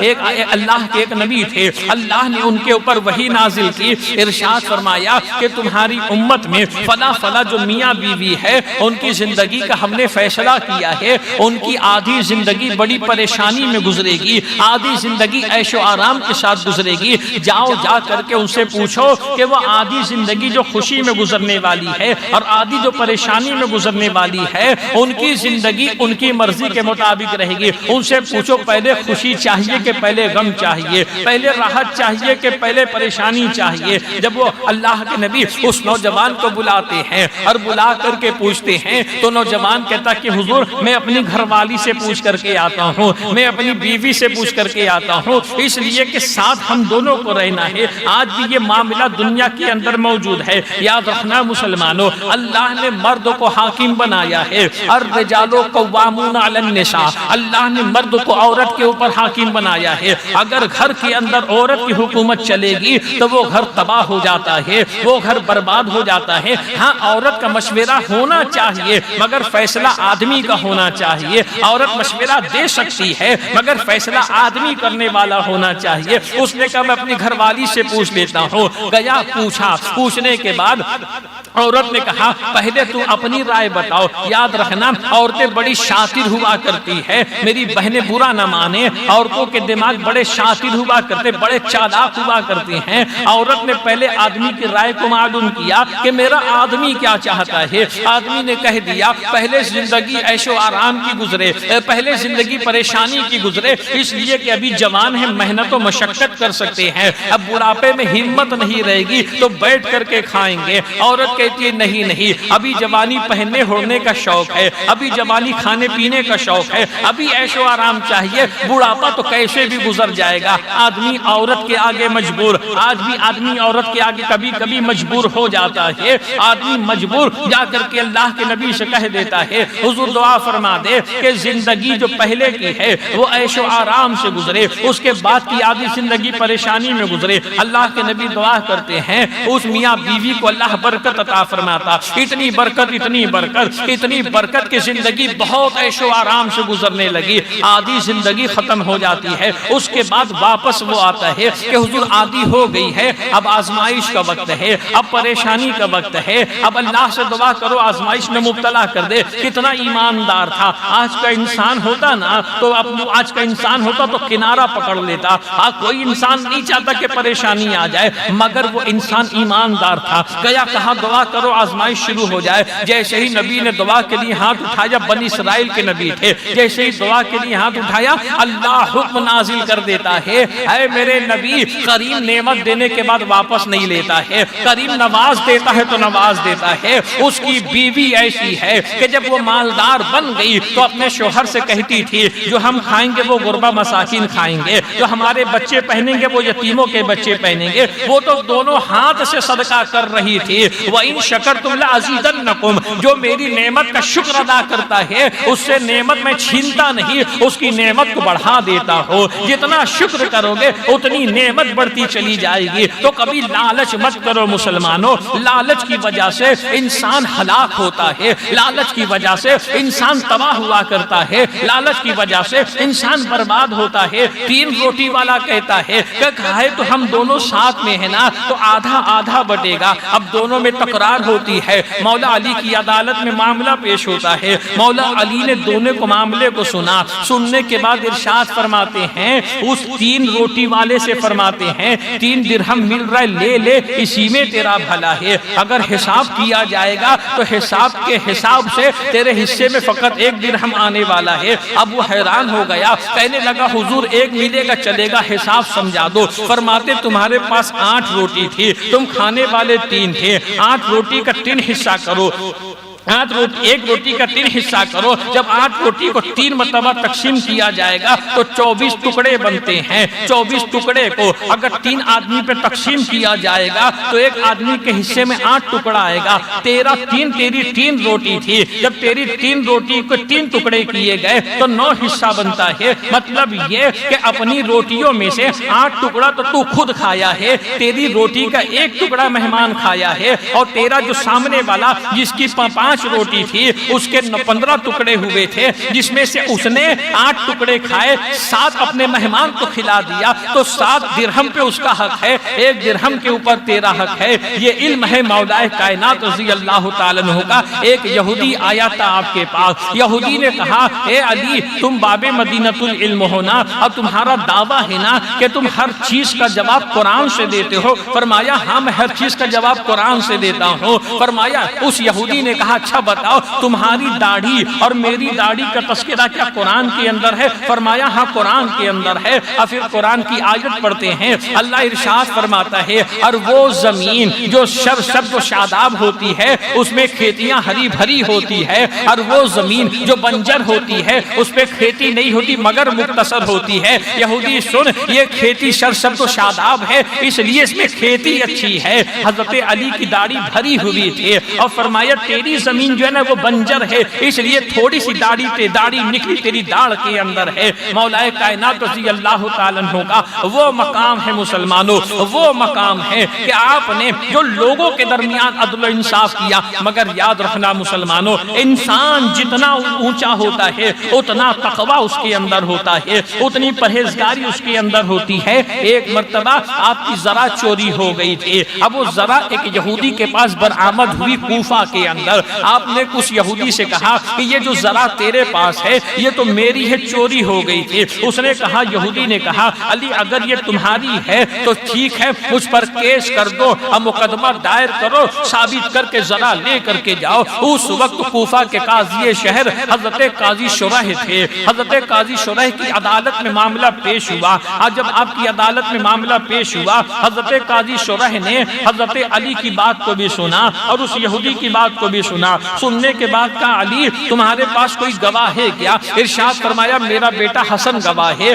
میرا غلام وہ گواہ ہے۔ تو قاضی شرح کہتے ہیں میرے نزدیک جو ہے اولاد کی گواہی قابل قبول نہیں ہے۔ اتنا کہنے کے بعد فیصلہ یہودی کے حق میں کر دیتے ہیں، اور وہ یہودی جب عدالت سے باہر نکلتا ہے حضرت علی کے چہرے کو دیکھنے لگتا ہے، آپ کے چہرے کے اوپر کوئی غصہ نہیں ہے، آپ کے چہرے کے اوپر کوئی غم نہیں ہے، امیر المؤمنین ہے، سلطان اسلام ہے، بادشاہ ہے، لوگ آپ کی تابعداری کرتے ہیں، مگر فیصلہ آپ کے خلاف ہوا ہے، مگر آپ برہم نہیں ہوتے ہیں، آپ غضبناک نہیں ہوتے۔ یہودی اسی کشمکش میں آپ کے پاس آتا ہے، کہتا کہ علی میں نے تو تمہاری ذرا چرائی تھی مگر تم نے تو میرا دل ہی لے لیا ہے۔ میں کلمہ پڑھ کے داخل اسلام ہوتا ہوں کہ غضب سے آپ کو اسلام نے روکا ہے، غصے سے آپ کو اسلام نے روکا ہے۔ حضرت مولا کائنات رضی اللہ تعالیٰ کی ذات وہ ذات ہے مسلمانوں۔ جنگ خندق کے موقع پر جب آپ خندق کو پھلانگ کر کے جاتے ہیں، ایک کافر کے اوپر آپ حملہ کرتے ہیں، تلوار بازی ہوتی ہے، اسے پچھاڑ دیتے ہیں، پچھاڑنے کے بعد اس کے سینے پہ سوار ہو کر کے حضرت مولا کائنات چاہتے تھے اس کی گردن کو کاٹنا، اتنے میں اس یہودی نے آپ کے چہرے کے اوپر تھوک دیا۔ جیسے ہی اس نے تھوکا ہے آپ فوراً ہٹ جاتے ہیں، اسی وقت اس کے سینے سے اتر کے جانے لگتے ہیں۔ وہ محو حیرت ہوتا ہے کہ علی مجھ پر قابو پا چکے تھے، اگر چاہتے تو قتل کر دیتے، انہوں نے قتل کیوں نہیں کیا؟ آواز دے کے پوچھا علی تم نے مجھے قتل کیوں نہیں کیا؟ ارشاد فرمایا جب تک تجھ سے لڑ رہا تھا اللہ کی رضا و خوشنودی کے لیے لڑ رہا تھا، میں تجھ پر قابض ہو چکا تھا، مگر جب تو نے میرے چہرے پہ تھوک دیا تو مجھے غصہ آ گیا۔ اب اگر قتل کرتا تو وہ قتل کرنا میرے نفس کے لیے ہوتا، اس لیے میں نے تجھ کو چھوڑ دیا۔ بتائیے مسلمانوں، انسان کے اندر یہ بات ہونی چاہیے کہ ہر چیز فقط اللہ کی رضا کے لیے، ہر چیز فقط اللہ کی خوشنودی کے لیے ہونی چاہیے۔ مولا کائنات رضی اللہ تعالیٰ عنہ کا مقام وہ مقام ہے جب جنگ خیبر ہوئی تھی مسلمانوں، مسلمان خیبر میں کئی قلعوں کو فتح کر چکے تھے، ایک قلعہ باقی تھا جو فتح نہیں ہو رہا تھا، اور خیبر کے یہودیوں کو بڑا ناز تھا اس قلعے کے اوپر کہ یہ قلعہ جب تک ہمارے پاس ہے مسلمان ہم پہ قابض نہیں ہو سکتے۔ رات کے وقت اللہ کے نبی نے فرمایا کہ کل میں اس کے ہاتھ میں جھنڈا دوں گا جس کے ہاتھ میں اللہ قلعے کو فتح عطا فرمائے گا، مسلمانوں کو فتح و نصرت عطا فرمائے گا۔ ساری رات گزرتی ہے اور پوری رات مسلمان یہ تمنا لیے ہوئے کاش وہ جھنڈا میرے ہاتھ میں آ جائے، کاش وہ جھنڈا میرے ہاتھ میں آ جائے۔ صبح نمودار ہوتی ہے اور مسلمان صف آرا ہوتے ہیں، اللہ کے نبی فرماتے ہیں اینا علی ابن ابی طالب، علی ابن ابی طالب کہاں ہے؟ لوگوں نے کہا حضور ان کی آنکھ دکھ رہی ہے، آشوب چشم ہو گیا ہے۔ سرکار فرماتے بلواؤ۔ حضرت علی حضور کی بارگاہ میں حاضر ہوتے ہیں، اللہ کے نبی اپنا مقدس لعاب شفا حضرت علی کی آنکھ میں لگاتے ہیں، اسی وقت حضرت علی کی آنکھ ٹھیک ہوتی ہے، سارا مرض جاتا رہتا ہے۔ اب بتائیے مسلمانوں، رسول اللہ کے لعاب کے اندر شفا ہے، رسول اللہ کے منہ مبارک کے اندر شفا ہے۔ یہ حدیث بخاری اور جو ہے سیاستہ کی حدیثوں کے اندر موجود ہے۔ ان لوگوں کو یہ حدیثیں کیوں نہیں دکھتی جن سے رسول اللہ کی عظمتیں اجاگر ہوا کرتی ہے، جس سے رسول اللہ کی عظمتیں لوگوں کے سامنے آتی ہے۔ ایک جنگ کے موقع پر ایک کافر نے تیر چلایا حضور کی طرف، ایک صحابی کی نظر پڑی، صحابی بیچ میں آ جاتے ہیں، وہ تیر آ کے صحابی کی آنکھ میں لگتا ہے، وہ آنکھ نکل جاتی ہے۔ اب صحابی ہے، اپنی آنکھ لے کے حضور کی بارگاہ میں آتے ہیں، عرض کرتے یا رسول اللہ تیر آپ کی طرف آ رہا تھا، میں بیچ میں آ گیا، یہ میری آنکھ نکل گئی ہے۔ نبی کا دریائے کرم جوش میں ارشاد فرمایا اچھا یہ بتا تجھے آنکھ چاہیے کہ جنت چاہیے؟ اگر چاہے تو آنکھ دے دوں، چاہے تو جنت دے دوں۔ اب صحابی ہے، ان کو معلوم ہے جو ملتا ہے نبی کے در دولت سے ملتا ہے، دریائے کرم جوش میں ہے، عرض کرتے یا رسول اللہ آنکھ میری مرضی سے عطا کیجئے اور جنت اپنی مرضی سے عطا کر دیجئے۔ اللہ کے پیارے رسول صلی اللہ علیہ وسلم ان کے آنکھوں کے حلقے پر اپنا لعاب دہن لگاتے ہیں اور ان کی نکلی ہوئی آنکھ اور حلقے پہ رکھ دیتے ہیں، آنکھ اسی وقت درست ہوتی ہے۔ فرماتے ہیں پہلے سے زیادہ روشن ہو گئی ہے، پہلے سے زیادہ روشن اس لیے کہ رسول اللہ نے اپنا لعاب شفا اس کے اوپر لگا دیا ہے۔ تو بتائیے مسلمانوں کتنی بے مثال میرے نبی کی ذات ہے کہ اگر آنکھ نکل جائے دنیا محتاج ہے علاج کرنے سے، مگر رسول اللہ اپنا لعاب دہن لگا دے تو اندھے کو بھی بینا کر دیتے ہیں۔ رسول اللہ اگر اپنا لعاب دہن لگا دے تو ٹوٹی ہڈی کو بھی جوڑ دیا کرتے ہیں۔ تو ٹوٹی ہڈی جوڑنا آج لوگوں نے سیکھا ہے، رسول اللہ تو اپنے لعاب دہن سے لوگوں کی ہڈیوں کو جوڑا کرتے تھے۔ کیسے بے مثال نبی ہے مسلمانوں کہ ان کی مثال صبح قیامت تک کے نہیں مل سکتی، وہ بے مثل بے مثال ہے۔ اور کتنے عقل کے اندھے ہیں وہ لوگ جو نبی سے مثلیت کی دعوے داری کرتے ہیں، جو یہ کہتے وہ ہماری طرح بشر ہے۔ ارے رسول کے لعاب میں شفا ہے، رسول کا پسینہ ایسا ہے کہ اگر کسی کو عطا فرما دے تو ساتھ ساتھ پشتیں مہکا کرتی ہے۔ رسول اللہ کا منہ مبارک ایسا ہے کہ ام سلمہ پانی میں منہ مبارک کو گھما کر کے مریضوں کو پلاتی تھی تو مریض شفا یاب ہو جایا کرتے تھے۔ جو مثلیت کا دعویٰ کرتے ہیں رسول سے، وہ چائے کے پیالے میں تھوک کر کے اپنی بیوی سے کہے پی لے تو اس کی بیوی اس کا تھوکا ہوا چائے نہیں پیے گی، اس کا جھوٹا پانی نہیں پیے گی، وہ نبی سے مثلیت کا دعویٰ کیا کرتے ہیں۔ حضرت علی کی آنکھ روشن ہوتی ہے، حضرت علی کی ہاتھ میں اللہ کے رسول جھنڈا عطا فرماتے ہیں کہ علی یہ خیبر تمہارے ہاتھ سے فتح ہونے والا ہے، خیبر تمہارے ہاتھ سے فتح ہونے والا ہے۔ اب حضرت علی چلتے ہیں خیبر کی طرف، جب خیبر کی طرف چلتے ہیں تو مرحب ایک یہودی جو بہت بڑا پہلوان تھا وہ مولا علی کے مقابلے میں آیا۔ حضرت علی کا جو قد تھا نا، آپ کا قد چھوٹا قد تھا اور مرحب بڑا لمبا چوڑا تھا۔ مرحب نے حضرت علی کو دیکھا، کہا علی میں مرحب ہوں، اور یہ جو لوگ جانتے ہیں خیبر والے جانتے ہیں کہ 1000 آدمی کی طاقت میں رکھا کرتا ہوں۔ تو حضرت علی فرماتے مرحب سن میں علی ہوں اور میری ماں نے میرا نام حیدر رکھا ہے، حیدر کرار رکھا ہے، اور حیدر کرار کا مطلب یہ وہ شیر جو پلٹ پلٹ کے حملہ کرتا ہے۔ آپ نے حملہ کیا اور ایک ہی بار میں 2 ٹکڑے کر کے اسے رکھ دیا۔ جب آپ نے اسے 2 ٹکڑے کیا اس کے بعد خیبر کے دروازے پہ پہنچتے ہیں، مولا علی تنہا خیبر کا دروازہ اپنے ایک ہاتھ سے اکھاڑ کر کے پھینک دیتے ہیں۔ ایک ہاتھ سے آپ نے اسے اکھاڑ کر کے پھینکا۔ ایک روایت میں یہ آیا بعد میں 70 صحابہ مل کر کے بھی اس دروازے کو ہلا نہیں پا رہے تھے جس دروازے کو تنہا علی نے اپنے ایک ہاتھ سے اکھاڑ کر کے پھینکا ہے۔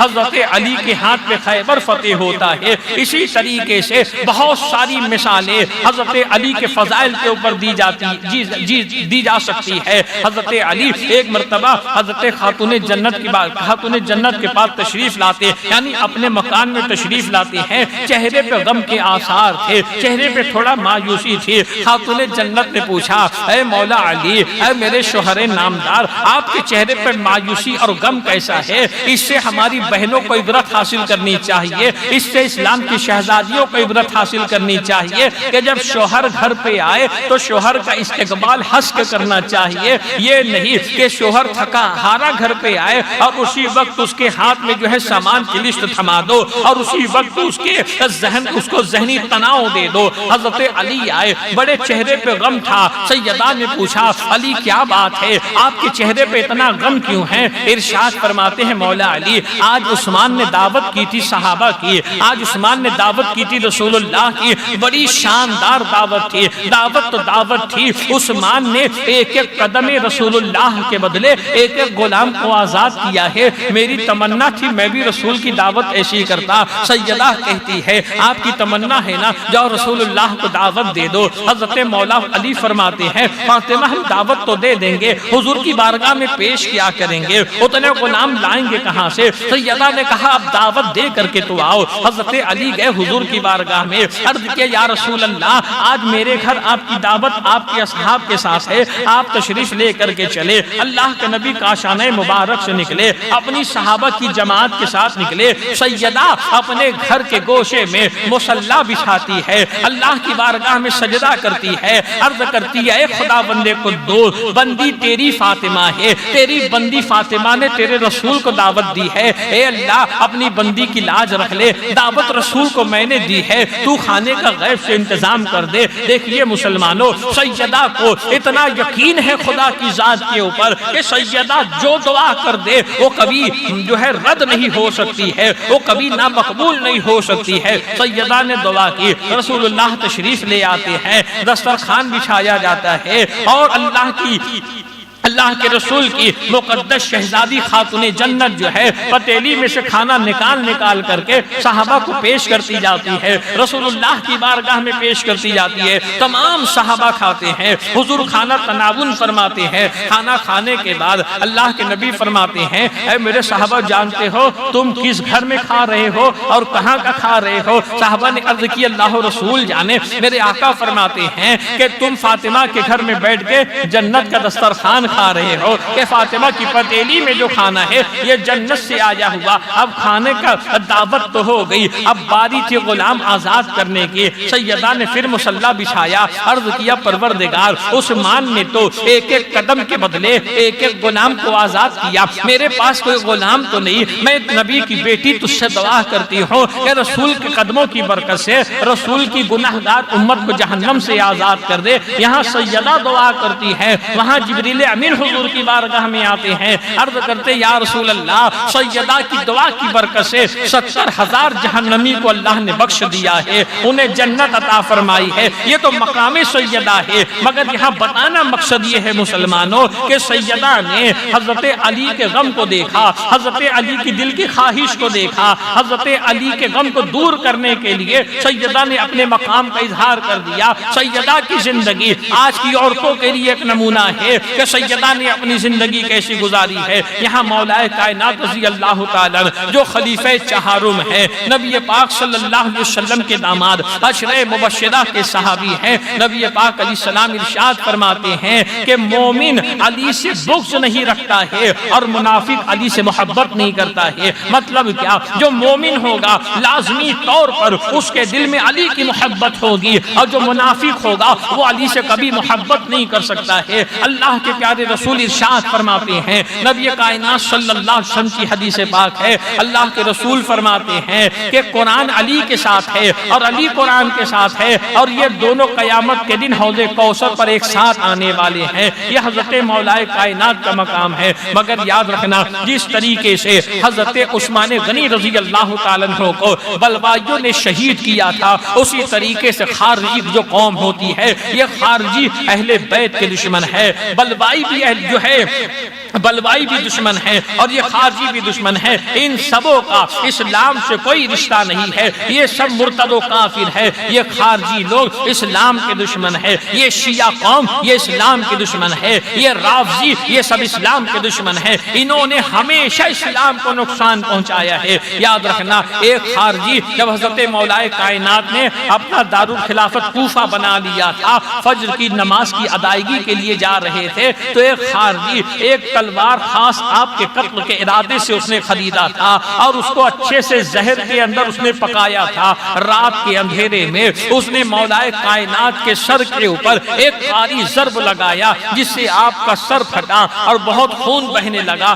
آپ زمین پہ گرے تو ارشاد فرماتے ہیں کہ میرے قاتل کو پکڑ کر کے لاؤ۔ آپ کے قاتل کو پکڑ کے آپ کے سامنے پیش کیا گیا۔ اپنے گھر والوں سے کہتے ہیں یہ میرا مہمان ہے، اس کے لیے اچھا کھانا پکاؤ، اس کے لیے اچھا بچھونا بچھاؤ کہ اس کی وجہ سے آج میں اپنی مراد کو پہنچنے والا ہوں، آج میں اپنی مراد کو پہنچنے والا ہوں۔ از زخم سے خون خوب بہ رہا تھا۔ گھر والوں نے شربت بنا کر کے پیش کیا تو ارشاد فرمایا پہلے میرے مہمان کو پلا دو، اس کے بعد میں پیوں گا۔ تو اس خارجی قاتل کہتا ہے کہ علی میں جانتا ہوں اس میں زہر ملا ہوا ہے۔ تو حضرت علی رونے لگے۔ ارشاد فرمایا کہ اگر آج یہ میرے گھر کا شربت تو پی لیتا تو کل قیامت کے دن نبی کی بارگاہ سے حوض کوثر کا جو جام مجھ کو ملتا، میں اس وقت تک کہ وہ جام نہیں پیتا جب تک کہ تجھ کو پلا نہیں دیتا، مگر تو میرے ساتھ رہنا پسند نہیں کرتا ہے۔ جب زخم اور بہنے لگا تو حضرت علی فرماتے ہیں میں دیکھ رہا ہوں فرشتوں کی ایک کثیر جماعت ہے، میں دیکھ رہا ہوں حضرات انبیاء کرام کی جماعت ہے اور سالار انبیاء مصطفیٰ جان رحمت صلی اللہ علیہ وسلم تشریف لا رہے ہیں اور حضرت علی وہاں وفات پاتے ہیں۔ آپ کی شہادت ہوتی ہے۔ یہ خلفائے چہارم تھے، آپ کے فضائل کو بھی آپ نے سنا۔ یاد رکھنا مسلمانوں، یہ دنیا جیسے جیسے آگے بڑھتی چلی جائے گی، کوئی ہوگا جو حضرت علی کی بہت زیادہ فضیلت کو بیان کرے گا اور کوئی ہوگا جو خلفائے ثلاثہ کی فضیلتوں کو بیان کرے گا، مگر یاد رکھنا مسلمانوں یہ چاروں رسول اللہ کے خلیفہ، یہ برحق خلیفہ ہیں، ان چاروں کا احترام ہمارے لیے ضروری ہے۔ اب ان چاروں کی فضیلت ایک ساتھ سنتے ہوئے چلیے۔ حضرت ابی بن کعب رضی اللہ تعالیٰ فرماتے ہیں کہ میں حضور کی بارگاہ میں حاضر تھا اور میں نے سورہ والعصر تلاوت کی۔ والعصر سورہ آپ کو یاد ہوگی نا، والعصر ان الانسان لفی خسر الا الذین آمنوا وعملوا الصالحات وتواصوا بالحق وتواصوا بالصبر۔ اب یہ کیا چیز ہے آپ جانتے ہو؟ یہ سورہ کے تعلق سے امام شافعی فرماتے ہیں کہ اگر اللہ تبارک و تعالی پورے قرآن کی جگہ سورہ عصر کو نازل کر دیتا تو انسان کی ہدایت کے لیے یہ چیز کافی ہوتی۔ یہ امام شافعی نے کہا۔ حضرت ابی بن کعب کیا کہتے؟ حضور کی بارگاہ میں میں نے سورہ والعصر تلاوت کی، پوری سورہ تلاوت کرنے کے بعد میں نے کہا یا رسول اللہ اس کی تفسیر کیا ہے؟ اپنے دل کے کانوں سے سنو مسلمانوں، سورہ عصر کی تفسیر اللہ کے نبی نے کیا بیان کی ہے؟ اللہ کے نبی فرماتے ہیں والعصر سے مراد آخری دن ہے، والعصر قسم ہے زمانے کی۔ حضور فرماتے ہیں والعصر سے مراد آخری دن قیامت کا دن ہے اور اللہ آخری دن کی قسم کھا رہا ہے، قسم یاد کر رہا ہے۔ اور ان الانسان لفی خسر، بے شک انسان بہت بڑے نقصان میں ہے۔ اللہ کے نبی فرماتے ہیں ان الانسان لفی خسر سے مراد ابو جہل ہے کہ ابو جہل بہت بڑے نقصان میں ہے۔ الا الذین آمنوا سے مراد ابو بکر ہے، الا الذین آمنوا سے مراد ابو بکر ہے، وعاملوا الصالحات سے مراد عمر ہے،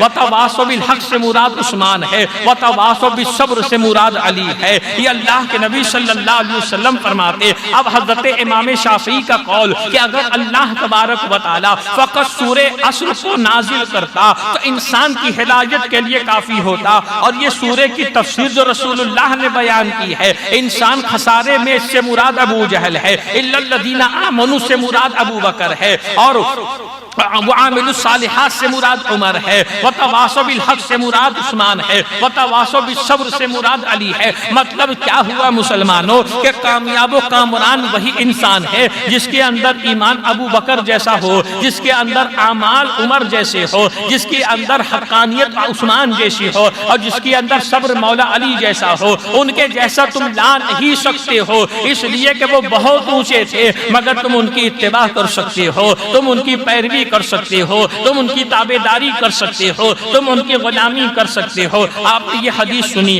انا مدینۃ العلم وعلی بابھا، میں علم کا شہر اور علی اس کے دروازے ہے۔ یہ پوری حدیث کیسی ہے جانتے ہو؟ اللہ کے نبی فرماتے ہیں میں علم کا شہر ہوں، ابو بکر اس کی بنیاد ہے، عمر اس کی دیوار ہے، عثمان اس کی چھت ہے، اور علی اس کے دروازے ہے۔ اب بتائیے مسلمانوں کتنی پیاری مثال رسول پاک صلی اللہ علیہ وسلم نے عطا فرمائی ہے کہ جب انسان مکان بناتا ہے، مکان بنانے والا مکین ہوتا ہے، جو مکان کے اندر رہتا ہے، تو مکان مکان بنانے والا پہلے مکان بنانے سے پہلے بنیاد رکھتا ہے، جب بنیاد پڑ جاتی ہے تو دیوار بناتا ہے، جب دیوار بن جاتی ہے تو چھت لگاتا ہے، جب چھت لگ جاتی ہے تو دروازہ لگاتا ہے۔ کوئی انسان ایسا تو آپ نے دیکھا نہیں ہوگا جو پہلے دروازہ لگا لے، بعد میں چھت بنائے اور اس کے بعد دیوار بنائے، اس کے بعد بنیاد رکھے۔ کوئی انسان ایسا نہیں ہے، بغیر بنیاد کے دیوار بن نہیں سکتی ہے، بغیر دیوار کے چھت لگ نہیں سکتی ہے، بغیر چھت کے دروازہ لگ نہیں سکتا ہے۔ اگر مکان بنانا ہو پہلے بنیاد ہوگی، پھر دیوار ہوگی، پھر چھت ہوگا، پھر دروازہ ہوگا۔ اس حدیث میں رسول اللہ نے اشارہ دیا ہے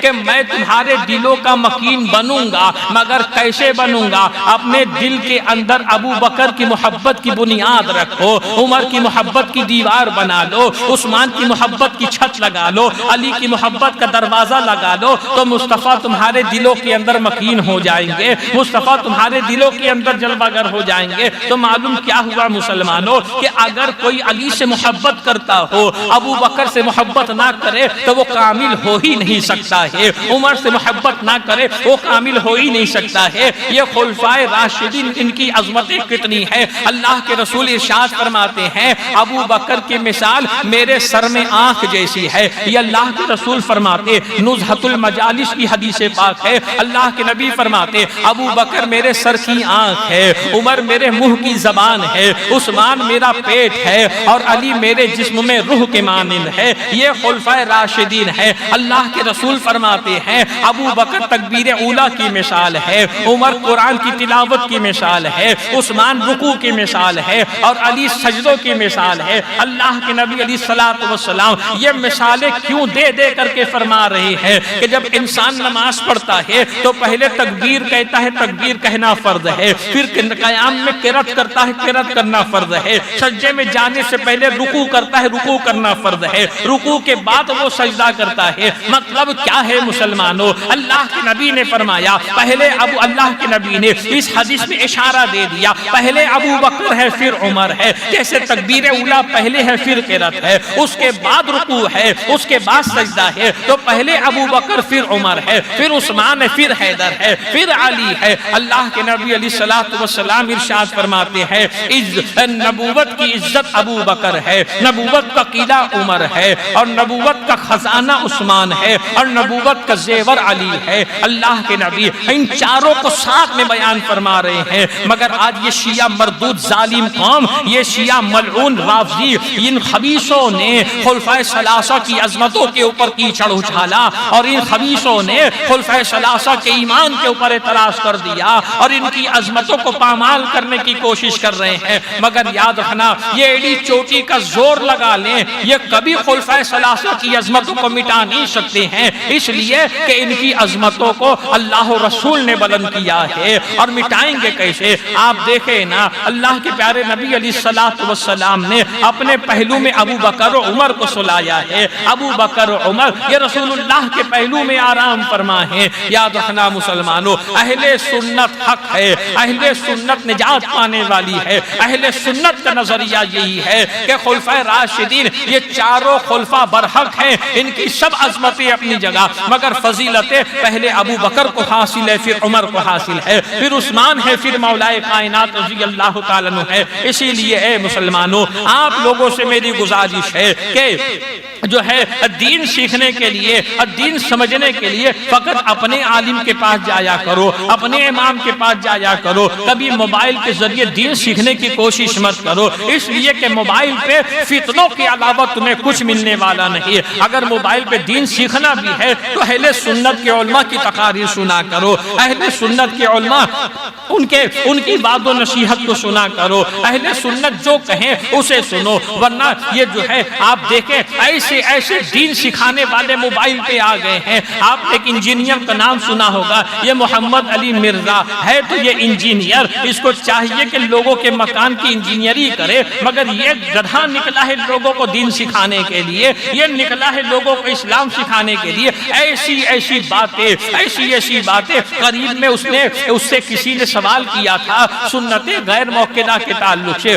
وہ نماز جو سنت غیر موقدہ ہوتی ہے، فجر میں جو 2 رکعت پڑھی پڑھی جاتی ہے یہ سنت موقدہ مثل واجب ہے. ظہر میں 4 رکعت سنت موقدہ ہے, فرض کے بعد 2 رکعت سنت موقدہ ہے, عصر میں 4 رکعت سنت غیر موقدہ ہے, اور مغرب میں 2 رکعت سنت موقدہ ہے. عشاء میں فرض سے پہلے جو 4 رکعت پڑھی جاتی ہے یہ سنت غیر موقدہ ہے. سنت غیر موقدہ کا شرعی حکم یہ ہے کہ سنت غیر موقدہ یہ نفل کے حکم میں ہے کہ اگر آدمی اسے چھوڑے تو گناہگار نہیں ہوگا, پڑھے گا تو ثواب ملے گا, مگر چھوڑ دینے کی عادت بنا لینے والا گناہگار ہے. اس ظالم خبیث سے کسی نے سنت غیر موقدہ کے تعلق سے پوچھا تو وہ ملعون کہتا ہے سنت غیر موقدہ کا مطلب فضول ہے اور حضور نے یہ کام فضول کیا ہے. معاذ اللہ رب العالمین, 100 بار معاذ اللہ. اب بتائیے مسلمانوں, جو انسان یہ کہے اللہ کے نبی نے یہ کام فضول کیا ہے, کیا وہ ایمان والا ہو سکتا ہے؟ اگر تمہارے باپ کو کوئی کہہ دے کہ تیرا باپ یہ کام فضول کا کیا کرتا ہے,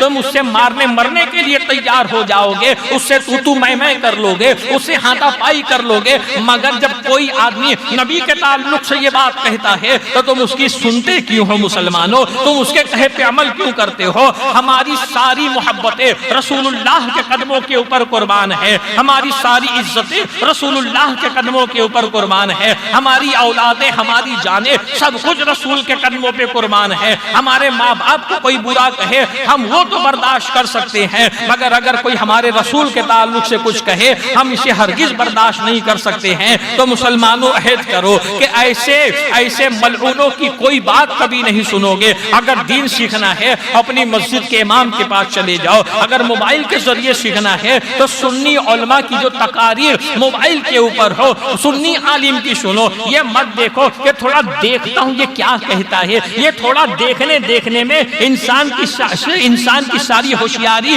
اس کے سمجھ میں آ جاتی ہے. تھوڑا دیکھو تو صحیح کیا کہتا ہے, تھوڑا دیکھو. ہم تو دیکھ رہے ایسے لوگوں کو جو رفع یدین کر کے نماز پڑھنا شروع کیے. باپ حنفی ہوتا ہے, ماں حنفی ہوتی ہے, دادا دادی حنفی ہوتے ہیں, حنفی گھرانے میں پیدا ہوئے, اب نماز حنفی طریقے نماز کے اندر رفع یدین کرنا ان لوگوں نے شروع کیا ہے. اور ایک طریقہ اور ان اہل حدیثوں کا, یہ اہل حدیث نہیں حقیقت میں اہل حدیث ہے, ان کا ایک طریقہ آپ دیکھیں گے. ہم جب پڑھتے ہیں تحیات پڑھتے ہیں تو تحیات پڑھنے میں جب ہم کہتے ہیں اشہد ان لا الہ الا اللہ, اس کے بعد اپنے ہاتھ کو صحیح کر لیتے. امام اعظم ابو حنیفہ کے نزدیک سنت یہی ہے کہ جب کلمہ شہادت پہ انگلی کا اشارہ کرو تو لا الہ الا اللہ اپنے ہاتھ کو صحیح کر لو. شوافی کے نزدیک سنت یہ ہے کہ وہ اپنی انگلی اسی طریقے سے رہیں. امام شافعی کے نزدیک یہ طریقہ, امام اعظم کے نزدیک یہ طریقہ. اب یہ اہل حدیث کرتے کیا ہے کہ یہ طریقہ اب اگر سیدھا کرے تو حنفیوں سے مشابہت ہو جائے, سیدھا نہ کرے انگلی اٹھائے رہے تو شوافی سے مشابہت ہو جائے. تو یہ کرتے کیا ہے, یہ انگلی ہلاتے رہتے. کیا کر رہے ہو؟ شیطان کو ٹپو مار رہے ہیں. ارے کم عقل خبیث کہ تو شیطان کو ٹپو نماز میں مار رہا ہے تو ظاہر سی بات ہے کہ تجھے شیطان کا خیال آیا تو ٹپو مار رہا ہے. تیرا ایمان کیسا ہے کہ تو نماز میں شیطان کا خیال کرتا ہے؟ ہم نماز میں نبی کا تصور کرے تو تو یہ کہتا نماز فاسد ہو گئی ہے, اور تو نماز میں شیطان کا خیال کر کے اسے ٹپو مار رہا ہے. حقیقت اصل میں یہ ہے وہ شیطان کو ٹپو نہیں مارتے ہیں, وہ انگلی ہلا کر کے شیطان سے کہتے ہیں گواہی دو کہ نہیں. ان کو خود کو اس بات کے اوپر اطمینان نہیں ہے کہ خدا ایک ہے کہ نہیں. ہم نے تو کہہ دیا بغیر دلیل کے کہہ دیا خدا وحدہ لا شریک ہے. ہمیں اطمینان ہے کہ ہمارے نبی نے کہا خدا ایک ہے. انہیں شک ہے اس لیے انگلی اٹھاتے بیٹھاتے ہیں. ہمارا یقین تو یہ ہے خدا وحدہ لا شریک ہے. تو اے مسلمانوں, آج کا دور فتنوں کا دور ہے, آج کا دور ایسا دور ہے. اعلیٰ حضرت فرماتے ہیں سونا جنگل رات اندھیری, چھائی بدلی کالی ہے, سونے والوں جاگتے رہیو, چوروں کی رکھوالی ہے. یہ سونا جنگل ہے, اندھیری رات ہے, سونے کی ضرورت نہیں, جاگتے رہنا. بڑے چور گھوم رہے ہیں, وہ چور نہیں جو تمہارا موبائل چرا لے, وہ چور نہیں جو تمہاری اسکوٹی چرا لے, وہ چور نہیں جو تمہارے گھر سے پیسہ چرا لے. آج ایسے چور گھوم رہے ہیں, باتوں میں پھنسا کر تمہارا ایمان چرا لیں گے, تمہارے اعمال کو تباہ کر لیں گے. تو ایسے چوروں سے اپنے ایمان کی حفاظت اگر کرنی ہے تو اہل سنت کے علماء کے قریب رہو, اہل سنت کے قریب رہو. اگر ان کے قریب رہو گے, اعلیٰ حضرت کی محبت کا حصار اگر تمہارے تمہارے چاروں طرف ہے، تمہارا ایمان محفوظ رہے گا، تمہارا عقیدہ محفوظ رہے گا۔ اگر اعلیٰ حضرت کی محبت کے حصار سے دور نکل جاؤ گے تو کوئی بھی تمہارے ایمان کو چرا سکتا ہے۔ اعلیٰ حضرت کی محبت کا پہرا اپنے ایمان کے چاروں طرف لگا لو، بے فکر رہو، انشاءاللہ کوئی تمہارا ایمان چرا نہیں سکتا ہے۔ خدا بند قدوس ہمارے ایمان و عقیدے کی حفاظت فرمائے، بد مذہبوں کے شر سے مولا ہم سب کو محفوظ رکھے۔ صلاۃ و سلام کے لیے کھڑے ہو جائیں۔